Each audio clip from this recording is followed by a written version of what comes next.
Saudi আরবের বেশিরভাগ অঞ্চলে আগামী রোববার পর্যন্ত বিভিন্ন মাত্রার বজ্রসহ বৃষ্টির পূর্বাভাস দিয়েছে দেশটির আবহাওয়া বিভাগ এনসিএম। এ সময় শক্তিশালী বায়ুপ্রবাহের কারণে সৃষ্ট ধূলিঝড় বয়ে যেতে পারে, যার গতিবেগ ঘণ্টায় ৬০ কিলোমিটার পর্যন্ত ছড়ে যাওয়ার আশঙ্কা রয়েছে। সেই সঙ্গে শিলাবৃষ্টি, আকস্মিক বন্যা এবং উপকূলীয় অঞ্চলে উঁচু ঢেউ আছড়ে পড়ার বিষয়েও সতর্ক করা হয়েছে। আবহাওয়ার পূর্বাভাসে বলা হয়েছে, রিয়াদ ও এর আশপাশের প্রদেশগুলোতে মাঝারি থেকে ভারী বৃষ্টিপাত হতে পারে। দিরিয়া, আল মুজাইমিয়া, আল খার্স থেকে শুরু করে ওয়াদি আল দাওয়াসি ও আল সুলাইল পর্যন্ত বৃষ্টির প্রভাব থাকবে। শুক্রবার থেকে রোববার পর্যন্ত এসব এলাকায় বিরূপ আবহাওয়া বিরাজ করতে পারে। অন্যদিকে মক্কা অঞ্চলের তাইফ, মাইসান, তুরবাসহ বেশ কয়েকটি প্রদেশের শুক্রবার পর্যন্ত বৃষ্টিপাত অব্যাহত থাকার কথা বলা হয়েছে। বৃষ্টির এই ধারা সৌদি আরবের উত্তরাঞ্চলীয় সীমান্ত আল জৌফ, তাবুক, মদিনা, হাইল এবং কাসিম অঞ্চলেও ছড়িয়ে পড়বে।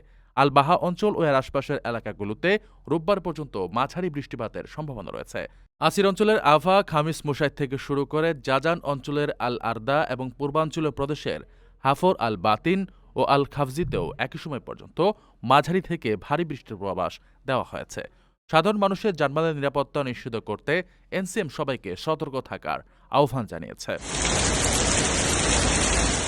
আপনার স্বপ্নগুলো আকাশ ছুবে প্রবাসীর হেলিকপ্টারের মাধ্যমে। বিয়ে, জন্মদিন অথবা যে কোনো বিশেষ প্রয়োজনে হেলিকপ্টার ভাড়া করতে যোগাযোগ করুন স্ক্রিনে দেয়া নাম্বারে। প্রবাসীর হেলিকপ্টার, নিরাপদ ও সাশ্রয়ী বাহনের বিশ্বস্ত নাম।